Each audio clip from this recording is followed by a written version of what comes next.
म्हणजे अगदी त्याचा पचनाचा, त्याच्या लाईफस्टाईलचा, त्याचे निर्णय घेण्याच्या प्रक्रियेवर पण परिणाम होतो. ओके. याच्यात काय आहे की आपल्या आतड्यांमध्ये विशिष्ट प्रकारचे बॅक्टेरिया आहेत, तर ते बॅक्टेरिया सगळं मॅनेज करतात. त्याला आपण गट फिलिंग असं म्हणतो. म्हणजे एखादं इंट्युशन नाही, आपण गट फिलिंग असतात की हे आपण निर्णय घ्यायला पाहिजे. तो हा कशातून आला, तर आपल्या आतड्यांमध्ये जे बॅक्टेरिया असतात तर ते जर डिस्टर्ब झाले.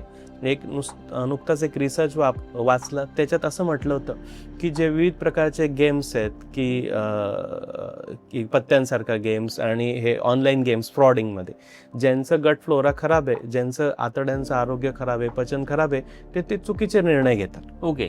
किंवा एखाद्याला रिस्क घ्यायची आहे, तर ज्याचा गट फ्लोरा चांगला आहे तो मॅनेजेबल व्यवस्थित अशी रिस्क घेऊन व्यवसाय करू शकतो. आणि ज्याचा गट फ्लोरा खराब आहे तो खूप ओव्हर रिस्क घेतो आणि तो आत्ताच्या फायद्यासाठी तो लॉंग टर्मचा त्याचं नुकसान होतं आणि अशा रिस्क घेत असतो.